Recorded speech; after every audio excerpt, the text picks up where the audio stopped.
if you can take a story and make it your own with your own metaphors, and it's interesting, you talked about analogies earlier. That's so powerful. I use analogies that people haven't even heard of. Hey everyone, welcome to another episode of Win the Hour, Win the Day. And I am your host, Chris Ward. And boy, oh boy, am I super excited who we got in the house today. You are just going to love this. All right. Welcome to the show, Greig Anderson. I'm going to let you say hello before I rail on about your amazing talent and capabilities. Welcome to the show, Greig. Hi, Chris. How are you doing? Okay. All right. You, right after you listen to this full show, you have to check him out. I found him on TikTok. I'm sure he's other places, but he has a talent that I have never seen before. And it is, oh my gosh, it is just so magical and powerful about getting your attention and really storytelling and making people understand any message that you want to deliver about your, about your marketing or whatever you're doing. He stops the scroll every time. And it's like, you know what? I'm going to try to describe it, but you have to see it. It's lyrical. It's almost like, I don't know, the master of storytelling. And they're very simple stories. They're not elaborate. They're very gentle in nature, just sitting in a chair and you're just talking. But I'm telling you, it's almost like, I don't know, a combination of story time when you're in kindergarten to like then somebody who's also went to the Olympics for storytelling. I don't know how to describe it, Greig, but you are incredibly awesome at it. And it's like something I have never seen before. It's a whole thing on its own. So tell us, what we should know about storytelling or branding, or where should we start? Because you really do have something unique here. It's a difficult one. Where to start exactly is always the tricky bit. But I think where I always lead it from is like fear, emotion, logic. We're always taught, and you can look on YouTube, you can look at other gurus about the place, and they always talk about fear, emotion, and logic.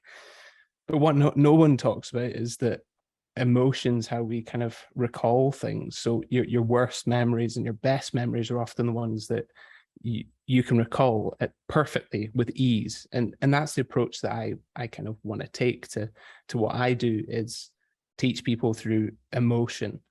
But there's also a bit of logic. Sometimes there's a bit of fear, but emotion is the main driver for me. So whether that's humor, humility, anger, that's kind of what I like to play on.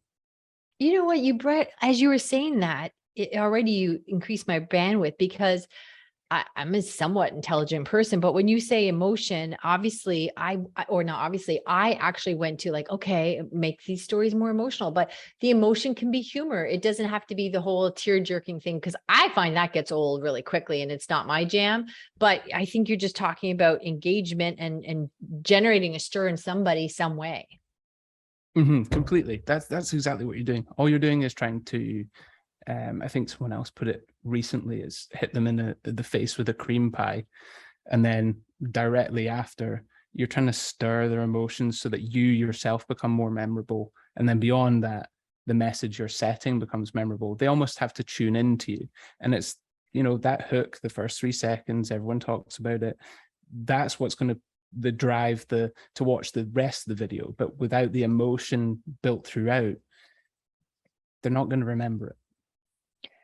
Okay, so you are incredibly memorable. And so really this leans into, your personal brand. And I know you talk about this, how massive it is, because we tend to be influenced by people we see online.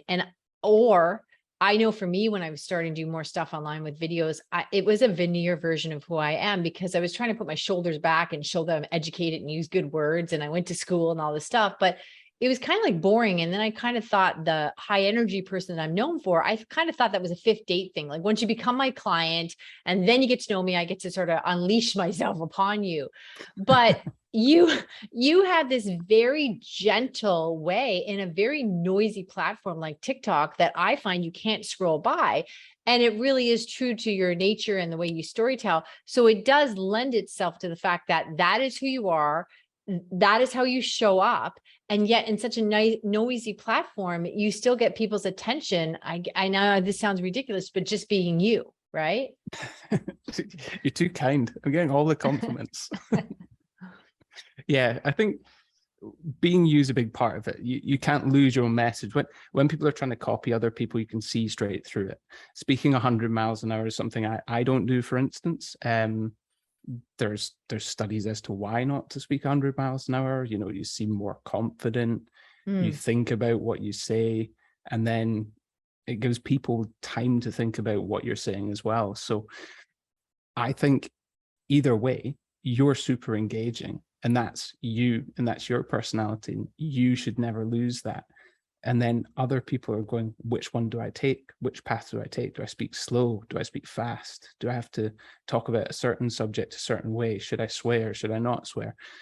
It all comes back down to you as a person and what you want to come across as and what you actually are. If you start to lose your own self, it's so obvious. And that's what, you know, the scroll stopping is, oh wow, someone genuine, rather than, okay, I've seen this before, or he looks like he's copying someone else, or she looks like she's copying someone else. That's a big part of personal brand. And you just have to create it yourself. And it's hours and hours of work thinking about, you know, what you want to say, what you want to film, how you want to come across, what your message really is, what you want to talk about. And I think doing those hours itself will help anyone get better at personal brand. Yeah, you do see that, like, especially where TikTok is really starting to, you know, get a lot more traction. And then you see other people who are, then you just see the junior version of somebody higher up the ranks. And you're like, oh, they're following them. So it really does. Okay, so let's talk about some mistakes that you think people make with personal branding. Okay. So a big one's not being their self, like we've just talked about. That's massive. Trying to replicate someone else, like, so copy paste version. I'm going to be a copy paste version of Andrew Tate. I'm going to be a copy paste version of Gary Vee. I'm going to be a copy paste version of Tony Robbins. I think when people do that, that's the worst thing you could do. Always take nuggets, but never take the whole package. The moment you take the whole package, you lose yourself. And that's just, it's just ludicrous that people take that approach. I certainly never looked at it from, right, I'm going to go online, I'm going to put myself out there, and everyone's going to like me straight away. And I think that's probably the second one, that when you put yourself out there and you've put yourself online and you're building your personal brand, part of your personal brand is being shit, like it's being awful. Yeah, it's the growth. That growth's really important, and you're not going to be great straight away. Most people hate being in front of a camera, for instance, which is only natural. You're speaking to nobody, essentially. It's strange, it's weird, but it's the hours that get put in behind it. And I keep harping back to hours, but I think that's the bit that people, the bit they don't see. But in the end product, what they're looking at is these refined personal brands that people have. So they're thinking, I've not done it in my first year, so it's awful. It takes some of these guys, you know, like 10, 15 years till they've done it. Yeah, you bring up a couple really good points, because it is so easy when there's so much pressure and we have so much to do, say, okay, fine. If TikTok's the new thing, great, I'll go on it. And oh, you know what? I've been on it for 3 months now and it hasn't panned out. Like, I'm not getting the numbers other people are getting. Well, you know what? It's not going to go away. So you might as well keep at it. And I do find, for me, I have learned more about other social media platforms off TikTok than I did all the other ones. And a big part about, I do find the community a little bit more forgiving, but also just constantly cranking out. The more you get to bat, the quicker you learn about yourself. So there is that. You, as I said at the top of the show, you have a very captivating presence with your storytelling. And people tell me all the time, you know, that I'm good at with analogies, or if my clients, I'll give a story to say, okay, if this comes up, that's fine. But your stories, like, I know that I would not be able, if you gave me the same content, as much as I'd like to pretend I'm all grown up and stuff, I would probably rush through the beginning to get to the point, because I think, oh, they're scrolling by. It's such a fast platform and stuff, but you're really grounded in that. And it's so captivating. So what to you are some of the things that we're skimming over in storytelling? Because it is unlike anything I've ever seen. I think what you're seeing is something that it's not trained into me. I've not learned it, but it's something that I do naturally. You know, you can ask anyone I know, they say he's completely horizontal, because I am. I'll speak slow. I'll take time to think about what I'm saying so that everyone else can see that I'm actually thinking. You know, I'm not just spouting a script every single time. I'm looking at what the next thing is. I'm looking at, right, okay, well, this concept's not quite, you know, complete. So let's see if I can throw in something else. And I think it's that the power and control which comes with speaking slow drags people in, and we've got so much out there. We've reached the point on social media that there's so much. No, we can never watch everything that's out there. And it's, how do I get someone's attention as quick as possible? And everyone's doing one thing. So they're going, right, I need to speak as fast as possible, because that's how I can get as much information down and out there. And people go, all right, I'm thinking, but really we're not giving people time to think. And it's that thinking that is actually the draw for you. So it's the moment I've got you on the hook is when I go, I've slowed you down from, you know, where you were, which was, you've seen content after content that's about 100 miles an hour. And if I take you down to 0 miles an hour, you're going to go, well, what? Your brain's going to start going all over the place and go, well, what's he just done? And I think that's not trained enough. It's all, we got to be fast. We got to be fast paced. You know, if I speak about 10 things, you lose your train of thought, but so does the person watching. Well, the problem with me is I actually took twice on how to speak slower. And my husband said I should have got my money back on both of them. So I blame my mother. She came from a very large family, and you told stories quick and you told them fast, and that's it. Or somebody was going to talk over you. So I blame her for that.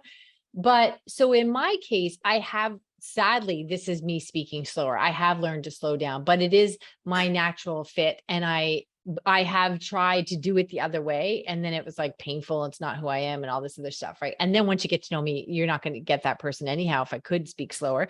So, but it's interesting to me. So you speak slower. That's your natural thing. I think the message here, though, is that you didn't change for the platform. You also do one longer shoot where most, you know, we're all trained to do shortcuts to keep it visually stimulating. Right. And also, sometimes I don't even, and I say this with nothing but warmth, sometimes I don't even know why I'm listening to this story, like the whole story about your grandmother dying. I'm like, okay, over here, you're talking about business, and then you're telling a funny story about your grandmother dying, and it was meaningful, and I related to you. And I guess it's the human side of you, right? Because that's the kind of humor that my family would have had. They would have said something like that. So then I'm like, you know what? I don't even know why I'm addicted to this guy. Like, I'm all over the place. I don't even know what we're doing here, but it is captivating. So I guess the bigger messages are, like, you have to stand your ground and be you, which I hate the word be authentic, because I don't think anybody tries to be inauthentic, right? But what you're saying is don't try to fit into the platform. Have the platform put a spotlight on you. Don't force it. It's Okay. I think a lot of what we've covered, even in these like first few minutes, is that people do force it. They look at others and they aspire to be like them. So then they assume that they should be a certain way or talk a certain way. And they lose themselves and what they might be interesting for. For instance, I'm saying don't speak 1,000 miles an hour, but I find you captivating, for instance. Like, I can listen to you, I can understand what you're saying. I can take it in. Ish. Ish. Yeah. But I can take it on. And this is the thing, it's, for some people, speaking fast works because it's their personality. Yeah. I can tell it's your personality. Speaking slow works for some people because it's their personality. The one thing that does need to be trained, and you can't get it from just, you know, doing a few videos, is a lot of people speak very monotonously. There's no music to their voice, and it's the music that's memorable too. So I guess think about it like this. If you try and remember a whole song, you'll find it pretty easy after listening to it, you know, 2-3 times. You'll know the lyrics. If you try and do the same thing with a book, so a page in a book, A4 piece of paper, it will take you 6, 7, 8, 9 times before you can even get halfway. And the reason's melody. So the melody in the voice, we're lucky being Scots, that really helps us. It's massive. So that melody keeps people engaged, but also remembering what you're saying. Okay, I see. I forgot I'm hosting the show. I started thinking there. It's like I was like, oh yeah, okay, all right. My turn to talk. That is a really that is a beautiful piece of knowledge, because I started rethinking everything that you do and what I do and stuff. And you're right on so many levels. So instead of, okay, what we're saying is it's okay that I talk quickly. That's my energy. Don't change who I am. Show up to the platform, be me. Don't try to fit into the platform. But if we're going to work on anything, whether I, speak at I don't know, 4 RPMs per hour and you only speak 1, I still have to have dips and flow in that. Bringing it down, what would be slow for me is maybe fast for you, but that brings the melody in there. Correct. Yeah, that's your own melody. And it's what people Okay. will listen to in the end of the day. The ups, the downs, everything. I don't really know how to train it out of someone when they do speak monotonously. It's a long process, but it's something when you're passionate about something, you always add melody to your voice. So if you ask someone about something boring like a rock, if they're not a geologist, they're going to go, it's a rock. If you ask them about something they're passionate about, so you're passionate about people saving time, for instance, you'll hear instantly when someone's passionate about something. The voice goes up, down, all over the place. And as such, when you're passionate, you actually engage people.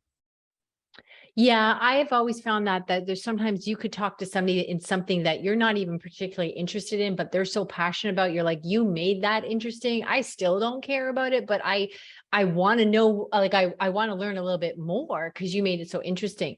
So I think what you brought up is, now I can really see it like music notes, where your music notes may be down at this scale and mine are up at that scale. But previously I've always tried to suppress mine because I'm talking too quickly, or I'm shrill, or I'm all these things. But what it's like, no, it's just the range of notes for this song, and this is my song kind of deal. Mm-hmm. Yeah, everyone Okay. has their own song. Everyone has their own melody.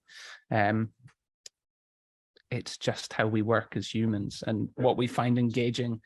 Some people might find me boring. Some people might find me engaging. In fact, I know from the comments, I can look through the comments on the videos and I can see people are like, speak up. I'm like, no, I speak softly. That's me. I'm not going to speak up for you. Everybody else, goes, go read me a bedtime story because this is beautiful. And this is the difference, some people reacting to, oh my God, this troll has said something about me. I'm going to hold on to it and it's really going to affect me, but it really shouldn't, because they're positives in their own right. They're making your content go further. Yeah. And with the tonality that you deliver, and again, I cannot stress this enough. You have to go see him on TikTok.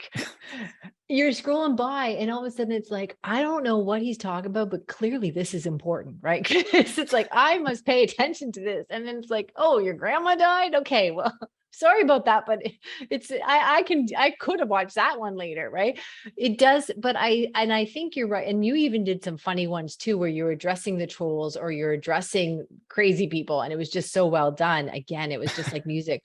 So I think I just think there is a lot of depth into your storytelling and just the way you roll it out. So the melody, hugely important. What's another thing that you think we skip over with stories? Oh God, putting me on the spot. Do. I was making sure there's no dead air. We've got, when we actually think about stories themselves, no story itself is original. So when someone says, oh, I can't say that, or I can't put it out there because, someone's already said it. Everything's already been said. Just go look on YouTube, do a search. Exactly what you search for will come up, no matter what you search, unless it's completely obscure. But that's the fun of it. if you can take a story and make it your own with your own metaphors, and it's interesting, you talked about analogies earlier. That's so powerful. I use analogies that people haven't even heard of sometimes. I use other people's analogies and throw them into different stories that people have told before. I just tell it in a different way. So I'll use a different metaphor to describe a concept. And I think that's powerful in itself, that it's the reinvention of storytelling. So the story itself isn't original, but your story is. And that's something that I think is hugely valuable. You shouldn't limit yourself and say, I can't put myself out there because someone's done it before.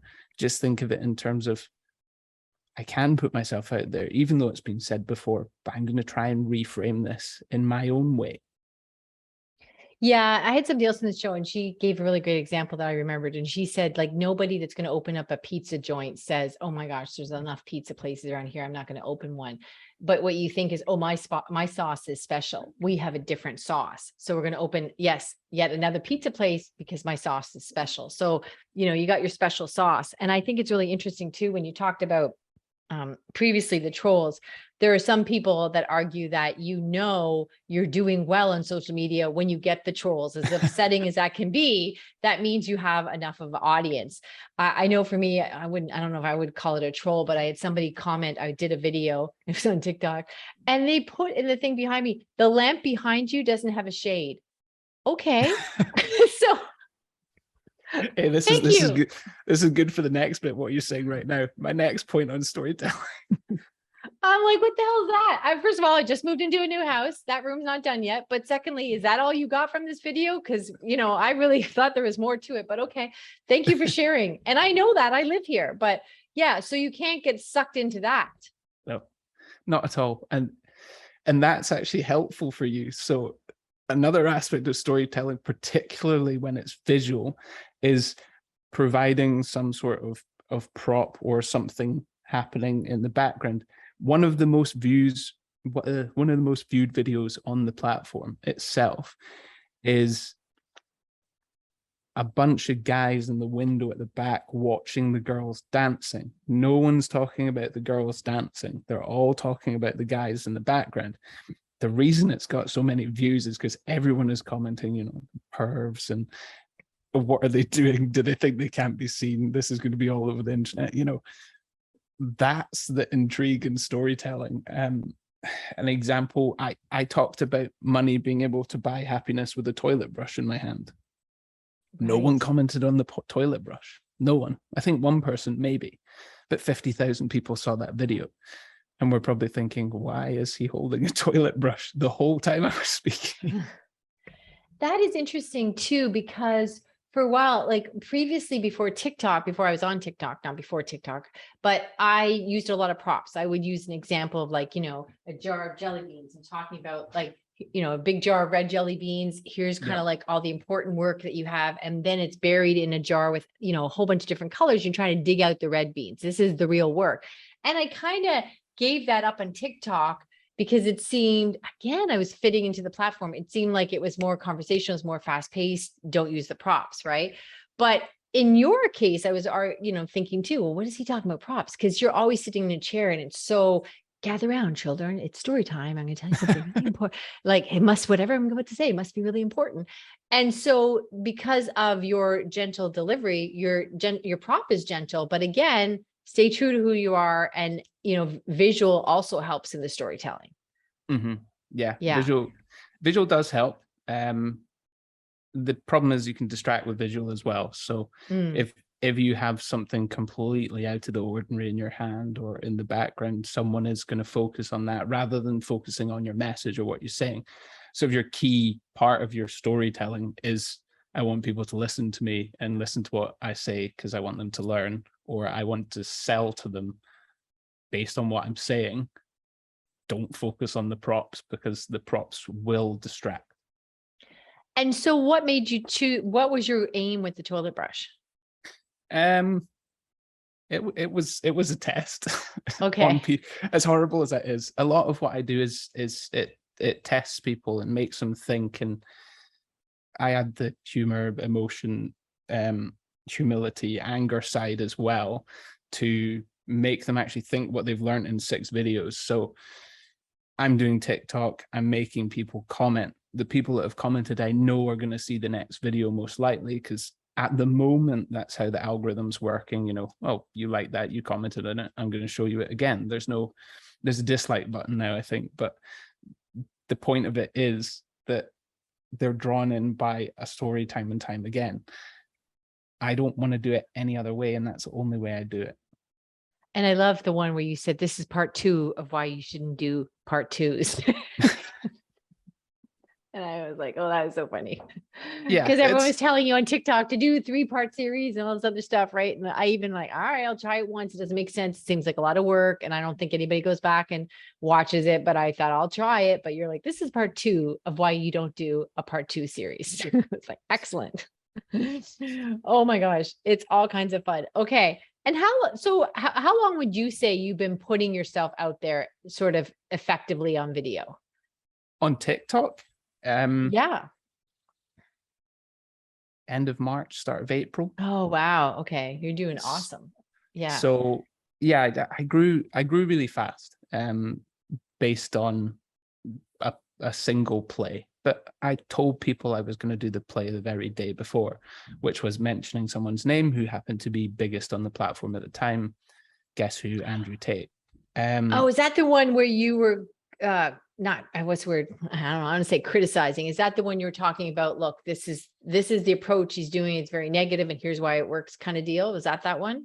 Yeah, so there's a few videos before that. So there's a video got, I think, 6.5 million views or something. And that, just to let people know it's possible, I had 2,500 followers before that video went out. Now I have 90,000, and I've had that for, you know, that growth in those months. I think the growth curve was like 4 weeks. So it can be done, you know. You can go from nothing to something in no time at all. Okay, hold on. Back the truck up here. So Andrew Tate, and I was just brand new on TikTok, so I didn't know he was a big deal, but he's had a large following. And you gave a pushback on that his approach was not very positive in nature. It was kind of negative. But just that alone, I have to say, I'm all about, I don't even know. I think I'm brave. I think I'm bold. I do stuff. But I don't know if I would have walked in and said, all right, I'm here. I've been here a half hour. Let me ring that bell. Like, I would have thought like the pushback would just be so overwhelming. Like, I don't think I got the gumption for that. No, the no holds barred approach. Yeah. I would have been like, okay, let's make a few friends first before I get obliterated with people's, you know, feedback here. So yeah, what was you obviously had a clear strategy to do this. And you knew you were going to get a following. Is that the deal? And did you not think you could be like taken out of town, like on a pitchfork? Oh yeah, absolutely. Like, okay. The thing was, he has a persona, and you know, lots of people says he fakes his persona. Half of what he said might be true, and he might think it, but beyond that, looking completely beyond that, his audience was young men, so under 20 usually. TikTok is the majority young men. So all I did was say, right, I'm just going to leverage these young men. I'm going to push it a bit hard on someone they might really, really, really like for, you know, unknown reasons. I know I'll get tons of kickback, but the kickback alone should push me out to the wider audience, which was what we were starting to see. So the platforms, any algorithm is for the majority. And that's what, when I talk about algorithms or anything like that, that's the only thing I want people to ever remember is the algorithms are usually set for the majority. They're not set for the minority, no matter how much Instagram, etc., tries to tell you, you know, oh, we're working on the small creators now. We've got these algorithms going out, and that may well be true. But for the majority, a platform wants to keep people on platform. If the majority of that platform is a certain age group, we're going to focus on providing our algorithm in a way that focuses on that age group. What it'll then do is go, right, well, it's got 90% of the audience, and it's thought that's great content, so we'll just push it out to the wider audience. And that's all I was doing. And I knew if I played on something else, which was, there's lots of things he says which are a bit extreme. I focused on water of all things. So I knew there'd also be the other group of people that would say, why are you just focusing on water? Of all the things that you could have gotten before, why are you focusing on water? So I'd have them as well commenting, and they'd see this build up to the final video then. And that was all, I wanted them to follow that journey. So there was 4 or 5 videos, 4 of which were pre-planned, every single one. Apart from I gave the stats on the last one, which was the reveal, kind of the fun bit for people, and that's where the emotion led into it. And a lot of the young guys, they became my followers. I'm like, oh, that's really clever. I never thought of it that way. I see why you've done it. You know, I still like some of what Tate does, but I can see you're smart. And you know, that's cool. I wasn't trying to convert anyone. All I was trying to do was teach them by emotion.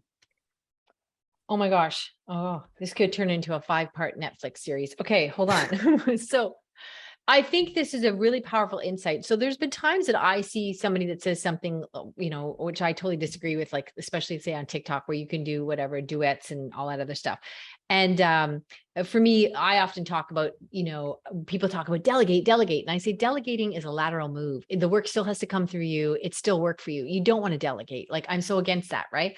But I never, you know, I hate to say this, but I'm like, oh, I don't want to be like, whatever, criticizing somebody who's got all these people and I'm just new. I'm new in the room. Don't ruffle the feathers kind of deal. Yeah. But that makes no sense, because also the really powerful lesson I got from what you're saying is, look, at the end of the day, it's about numbers. If 100,000 people are watching your videos and 40,000 of them think, you know, you're ugly, who cares? There's numbers. Nobody at TikTok is sitting there reviewing your account. They're looking at the numbers, which reminds me of Muhammad Ali, who came up, you know, obviously, as we all know, with his bravado and being so brazen. And he said, look, here's the deal. At the end of the day, I'm selling tickets. People are either coming because they like me, or they're coming in because they want to see me get beat because they don't like me, but I'm still selling tickets. Right.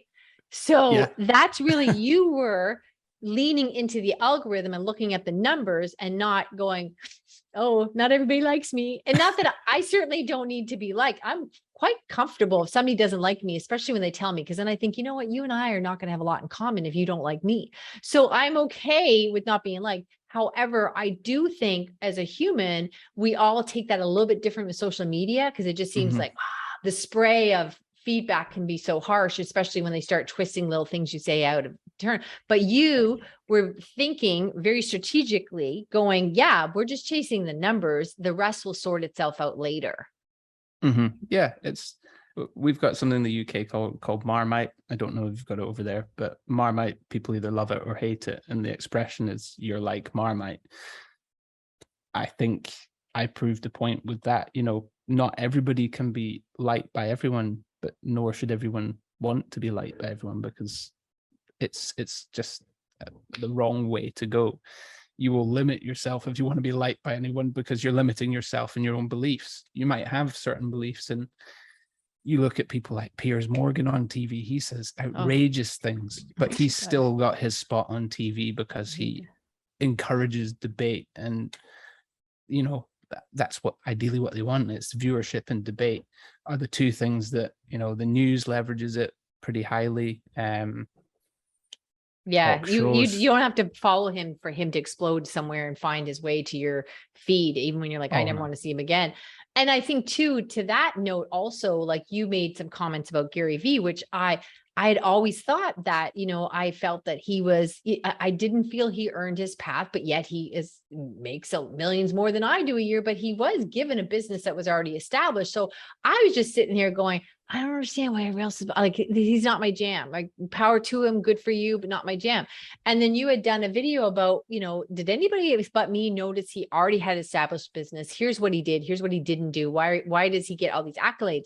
So I'm sitting, you know, in my house with my phone going, oh, I found my people, because I always think, oh, I'm the only one on the planet. Right. So I think too, what you've sort of given certainly me is a little bit more spine, where you think, I'm all about being positive. I don't need to be negative. yeah. I don't need to rip other No. people down to put myself up. However, I can be honest and say this train of thought doesn't serve me. And I can talk about that in a video. And that doesn't have to be negative, but nor do I have to Nope. suppress my opinions.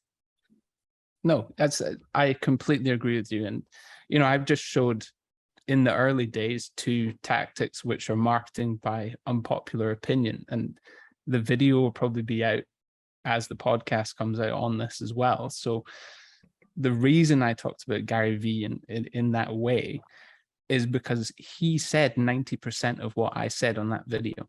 It's him that said 90% of my calls are wrong, not me.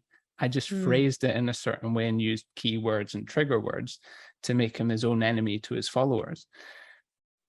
It's crazy when you think of it that way. And it's another psychology thing. You know, we have opinions and we're so set on opinions, and, you know, no, that's my opinion. I'm right. I'm 100% right, that we'll disregard something that's complete fact, which is Gary Vee said 90% of my calls are wrong, which is funny. And it's why you'll